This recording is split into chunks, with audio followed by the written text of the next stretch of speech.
Mapagpalang araw po sa inyong lahat. Welcome to DJ Sean Stories. Turn on your notification bell, like and subscribe para sa crime stories araw-araw. Viral ngayon ang kwento na ito dahil isa sa may mataas na katungkulan noon sa Kazakhstan ang nahaharap sa kasong murder. Ang lahat nga ng mga pangyayari ay nakuna ng CCTV. Sinaktan niya ang kanyang asawa hanggang sa ito ay mamatay. Pinaniniwalaan na tumagal ang pananakit ng halos 8 oras. Ikinukonsidera ito na isang high-profile case dahil mayaman at maimpluwensya ang nasasakdal. Mabait, masayahin at maganda. Ganyan ilarawan si Saltanat Nekhanova o Sara ng mga nakakakilala sa kanya. Sa video, makikita si Sara na masayang sumasayaw at malaartista nga ang kanyang ngiti. Subalit sa kabila pala ng mga ngiting ito ay may madilim siyang pinagdadaanan sa kamay mismo ng kanyang asawa. Si Sara ay 31 years old at ipinanganak ng 1992 sa Kazakhstan. Isang astrologist si Sara at kumikita nga ng halos 390,000 pesos kada buwan. August 2022 nang makilala ni Sara sa social media ang lalaki na si Kwandak Bashenbayi o Gilbert, 44 years old. Si Gilbert ay ipinanganak ng 1980. Nagtapos ng master's degree ng Business Administration si Gilbert sa Amerika. Kalaunan din ay naging isang businessman si Gilbert. Pinasok din ng lalaki ang larangan ng politika at ilang taon ding nagsilbi sa kanyang bansa. Marami siyang hinawakan na mahalagang posisyon sa gobyerno. May 26 hanggang December, itinalaga si Gilbert bilang Ministry of National Economy. Naging katuwang siya ng presidente ng kanilang bansa pagdating sa ekonomiya. Kaya naman masasabi na talagang malaki ang impluwensya ni Gilbert. Subalit tulad ng maraming politiko, isa din si Gilbert sa mga korap. January 2017 nang siya ay arestuhin para sa kasong pagtanggap ng suhol. March 2018 naman nang mapatunayan siyang guilty sa kaso at pinatawan ng 10 taong pagkakulong. Pinagbawalan din si Gilbert na humawak ng kahit ano pang posisyon sa gobyerno habang buhay. Lahat ng mga ari-arian ni Gilbert na binili niya mula sa perang sinuhol sa kanya ay kinumpiska. Hindi naman sumuko si Gilbert at agad siyang umapila sa dating presidente para makakuha ng pardon. Ipinagkaloob naman ng presidente noon ang pardon ng February 2019 at napababa ang hatol sa kanya. Mula 10 taon, naging 4 na taon na lamang ang kanyang parusa. Pero maagang napalaya si Gilbert mula sa kulungan noong October 2019. Dati nang nagkaroon ng asawa si Gilbert at sila ay nagkaroon ng 3 mga anak. Matapos ang 13 taon nilang pagsasama, sila ay naghiwalay. At nang magkakilala nga sina Sara at Gilbert, nagkaroon sila ng interes sa isa't isa at nag-date sa iba't ibang lugar. Hanggang sa nagkaroon na nga sila ng relasyon. October 2022, makalipas lamang ang 2 buwan, nag-propose na si Gilbert kay Sara. Walang pag-aatubli namang sumagot si Sara ng yes sa kanyang kasintahan. December 2022 nang ikasal si Sara at Gilbert. Masaya at enggrande ang naging pag-iisang dibdib ng dalawa. Dahil ang bilis nga na naging takbo ng relasyon ng dalawa, hindi na masyadong nakilala ng pamilya at mga kaibigan ni Sara si Gilbert. Nagkaroon na lang sila ng pagkakataon na makasama si Gilbert matapos ang kasal. Sinigurado naman ni Sara sa kanyang pamilya at mga kaibigan na maayos ang kanilang relasyon. Subalit minsan ay naikwento ni Sara sa kanyang mga kaibigan na parang napakabilis ng pangyayari sa pagitan nila ni Gilbert. Sa tuwing sasabihin din ito ni Sara kay Gilbert, iba ang pananaw ng lalaki. Ayon kay Gilbert, hindi naman masyadong mabilis ang lahat. Para kasi kay Gilbert, naghahanap na talaga siya ng taong makakasama habang buhay dahil na rin sa kanyang edad. At si Sara nga ang babaeng iyon. Masaya naman ang naging daloy ng relasyon ni Sara at Gilbert. Subalit tulad ng maraming mag-asawa, nagkakaroon din sila ng mga problema. Ang unang pag-aaway ng dalawa ay nung inamin umano ni Sara sa kanyang asawa na naging kalaguyod siya dati. Nakarelasyon umano ni Sara ang isang mayaman at maimpluwensyang negosyante sa kanilang bansa. Bukod doon, dati na din palang na-engage si Sara sa 2 lalaki. Hindi umano natuloy ang kasal ni Sara noon dahil nalaman ng kanyang mga fiancé na nakipagrelasyon siya sa nasabing negosyante. Inamin umano ni Sarah na hindi niya agad sinabi kay Gilbert ang tungkol doon dahil personal na kilala pala ni Gilbert ang kanyang dating karelasyon. Nagigilty si Sarah sa tuwing makikita niya ang picture ni Gilbert at ang dati niyang karelasyon sa mismong opisina pa ng asawa. Nasaktan si Gilbert sa revelasyon na ito ni Sarah. Tingin tuloy ng lalaki ay pinag-uusapan na siya ng mga tao sa kanyang paligid. Pero hindi nagalit si Gilbert at pinatawad na lang niya ang kanyang asawa dahil mahal na mahal niya ito. Para din kay Gilbert, mas mahalaga si Sarah kaysa sa mga sasabihin ng tao sa kanya. Ngunit hindi doon natapos ang lahat. Unti-unti din kasing lumabas ang ugali ni Gilbert. Bayolente pala ang taong ito. At sa tuwing may hindi pagkakaintindihan ng dalawa, sinasaktan ni Gilbert ang kanyang asawa. At ang lahat nga ng ito ay nahantong sa isang krimen. Ang pangyayari ng November 9, 2023. Nakatakdang kumain sina Gilbert at Sarah ng araw na iyon. Sila ay nagpunta sa isang restaurant na pagmamay-ari ng nanay at pamilya ni Gilbert. Ang Bao ay isang sikat na restaurant na malapit sa House of Ministries. Dahil sa lokasyon ng restaurant, madalas itong puntahan ng mga politiko, maimpluwensyang tao, at mayayamang negosyante. Kakaiba nga ang araw ng November 9, 2013. Maraming preparasyon sa lugar kung nasaan ang bar dahil bibisita ang presidente ng Russia na si Vladimir Putin. Maraming tao ang naghahanda para sa seguridad ng lugar. Bandang 1:00 ng madaling araw, makikita sa CCTV na nag-uusap si Gilbert at Sarah sa tapat ng restaurant. Kapansin-pansin na tila pagod si Sarah habang si Gilbert naman ay naninigarilyo. Maya-maya pa ay lumapit na si Gilbert kay Sarah at hinawakan ang mukha nito. Makikita na tila umiwas ng tingin ang babae sa kanyang asawa. Sumunod ay makikita ang dalawa na tila nagtatalo. Hanggang sa lumipas ang 8 oras. Pinaniniwalaan na sa buong oras na iyon ay sinaktan ni Gilbert ang kanyang asawa. May anggulo din sa CCTV na tila hinila ni Gilbert ang kanyang asawa pero hindi na nahagip pa ng CCTV. Bandang 7:00 ng umaga, muling nahagip ang CCTV ang mag-asawa. Ang tanging suot na lang ni Sarah noon ay isang black coat. Nakuhanan ito ng CCTV na hawak ni Gilbert si Sarah at muli itong inatake. Sa gilid ng kamera, makikita ang pag-angat ng paa ni Gilbert habang nasa sahig naman ang kanyang asawa. Makalipas lang ang ilang sandali, nakuna ng CCTV si Gilbert na dinala si Sarah sa isang banyo, isang lugar na wala ng CCTV.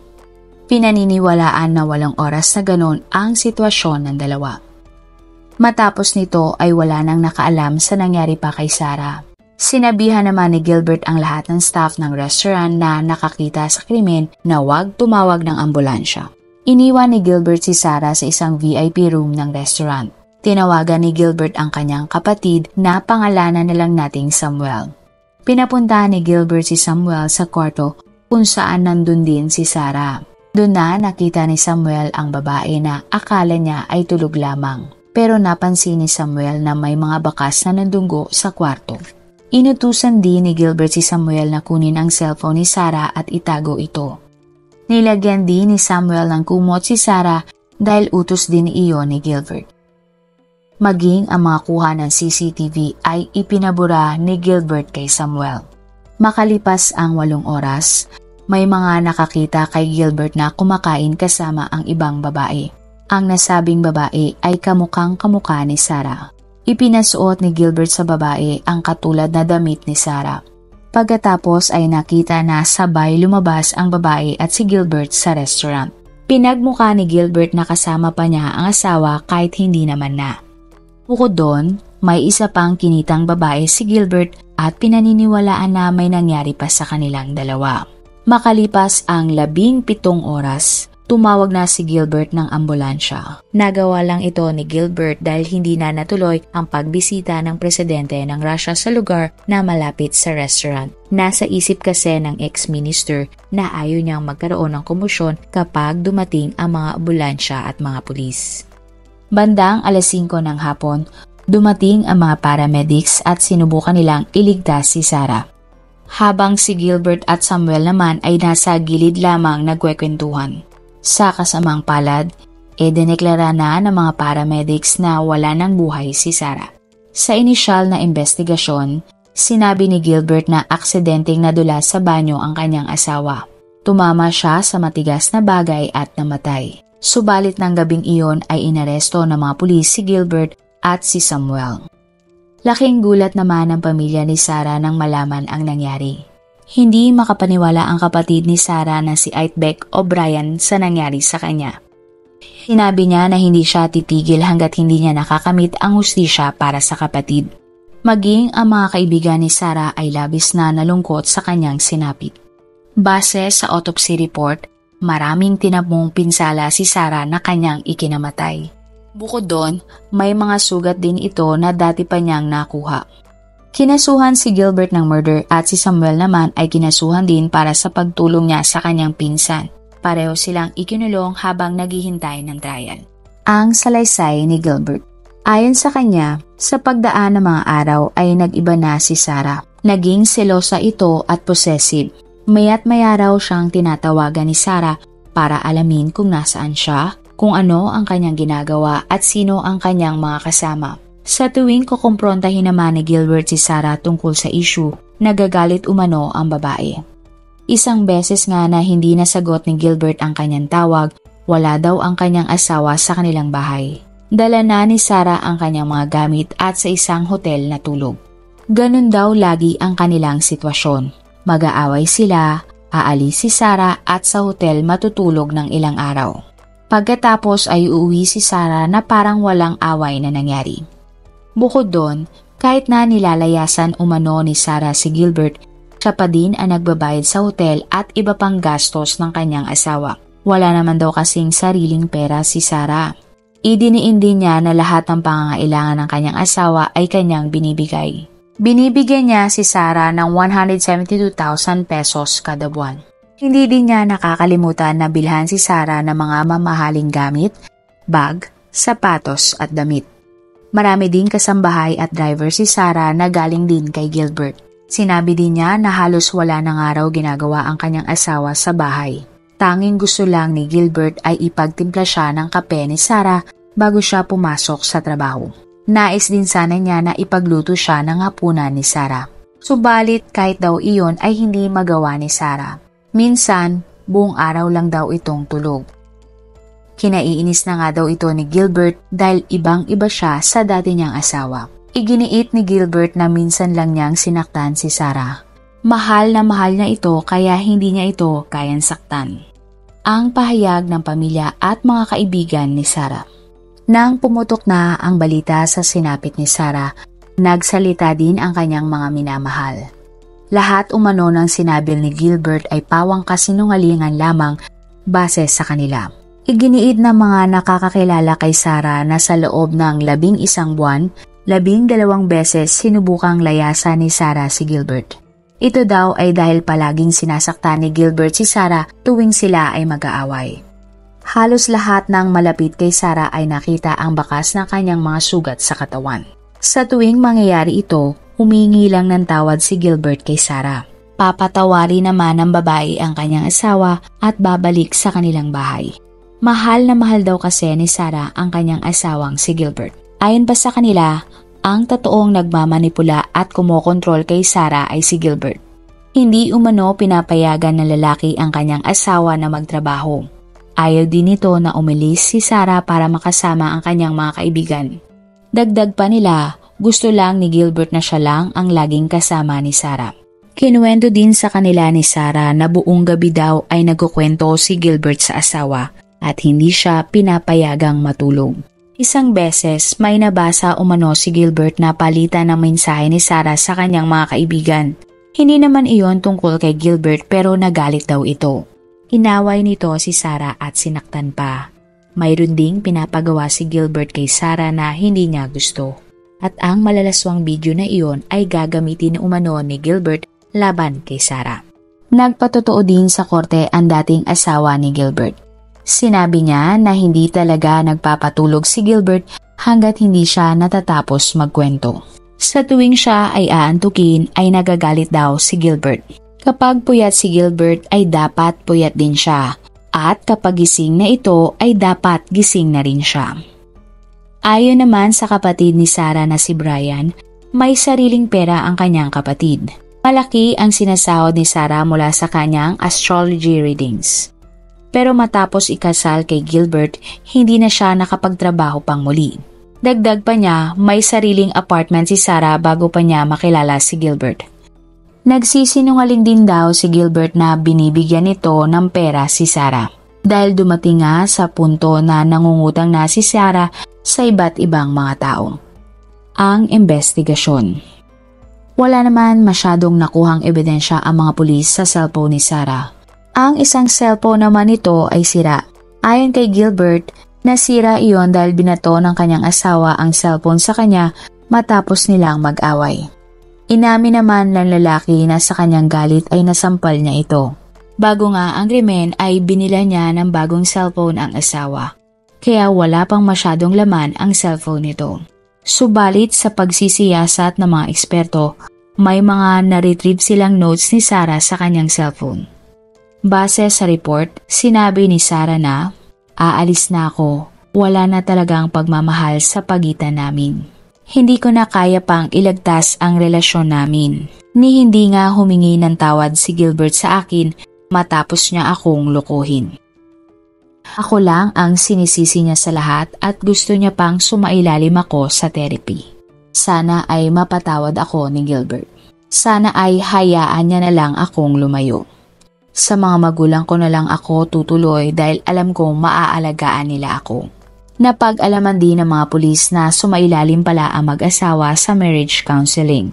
Nakita naman ni Gilbert na ang lahat ng ginagawa ni Sarah ay para sa kanya at para sa kanilang pagsasama. Pero kahit na ganoon, hindi pa din natapos ang kanilang pag-aaway. Dahil sikat na restaurant ang pinangyarihan ng krimen, hindi imposible na mayroong itong CCTV. Subalit nang i-check ng mga pulis, burado na ang lahat ng video ng araw ng krimen. Lumipas ang ilang araw, kataka-taka na hindi pa rin nare-retrieve ang CCTV.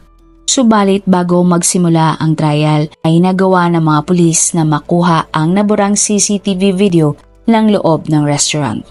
Ang protesta at paninira. Marami ang nakasimpatya sa nangyari kay Sarah, hindi lang sa bansang Kazakhstan pero maging sa ibang bansa. Sumisigaw sila ng hustisya para dito. Gusto din nila na magkaroon ng batas para sa mga lalaking mapanakit. Maging sa social media ay kumalat na nga ang issue tungkol kay Sarah.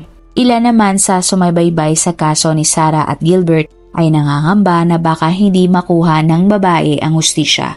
Sa lawak ng impluwensya ng pamilya ni Gilbert, hindi imposible na manipulahin nila ang batas. Marami din ang nagpakalat ng alegasyon laban kay Sarah. Ang babae daw ay isang gold digger. Walang ginagawa bilang asawa at nabuntis ng ibang lalaki. May nagsabi din na kung hindi daw nag-asawa ng makapangyarihan na tao si Sarah, ay baka hindi niya yun sinapit. Ang trial ng kaso ng March 2024. Nagsimula ang trial ni Gilbert.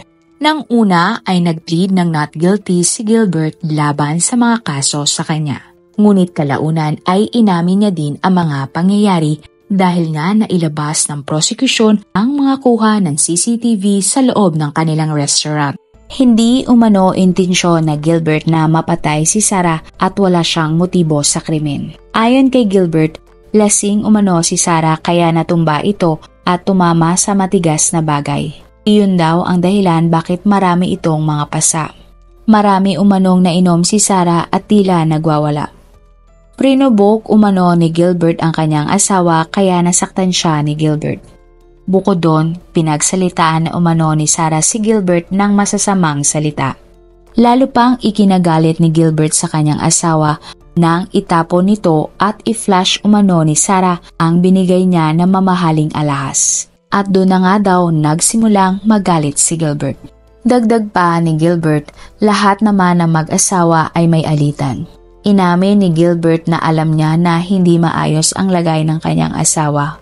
Hindi siya tumawag ng ambulansya bagkos ay isang manghuhula ang kanyang tinawagan. Sa tawag, ipinaliwanag ni Gilbert sa manghuhula ang nangyari.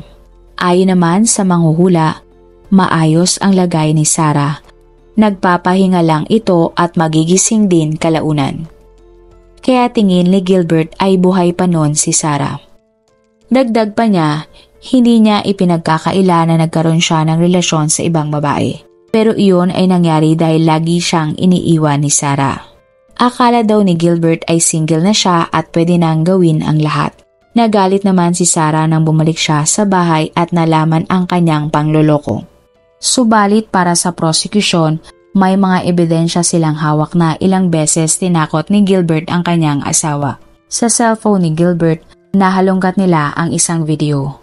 Doon ay pinaamin ng lalaki ang kanyang asawa na ito ay nakikiapid kahit hindi naman totoo.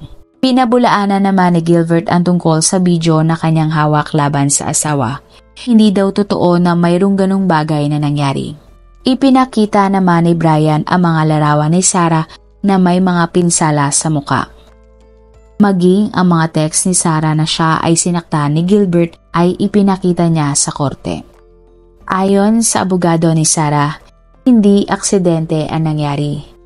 Dito na nga nila inilabas ang lahat ng kuha ng CCTV. Habang nasa trial, makikita ang galit na nanay ni Sarah. Ayon sa kanya, masakit para sa isang ina na hindi na makita ang kanyang anak sa huling pagkakataon bago ito mawala. April 15, 2024 ay bagong batas na pinirmahan ang presidente ng Kazakhstan. Sa batas, maaari nang makulong ang sinumang mapapatunayan na nanakit sa isang tao na nagdulot ng kamatayan. Bago kasi ito, multa at maikling pagkakakulong lang ang parusang ipinapataw. May 14, 2024, bumaba ang hatol kay Gilbert at Samuel. Hinatulan si Samuel ng 4 years na pagkakakulong para sa pagtulong niya kay Gilbert. Hinatulan naman si Gilbert ng 24 years na pagkakakulong para sa pagpatay niya at pananakit sa kanyang asawa. Masaya ang pamilya at mga kaibigan ni Sarah sa naging hatol. Hiling nila ay sana matahimik na si Sarah matapos niya makuha ang hustisya.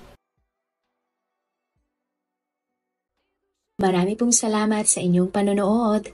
Meron ba kayong mga kwento na gusto nyong i-share sa ating mga manonood? O kung may personal po kayong kwento na gusto nyong i-feature sa ating channel, i-comment down below nyo lang ang inyong mga suggestions. Para naman po sa dagdag kalaman, i-subscribe nyo din po at i-follow ang ating iba pang YouTube channel katulad ng Tagalog Facts and Mysteries by DJ Sean at Manila Boy Wonder Philippines. Marami pong salamat sa pagsuporta nyo sa aming mga channel. God bless everyone!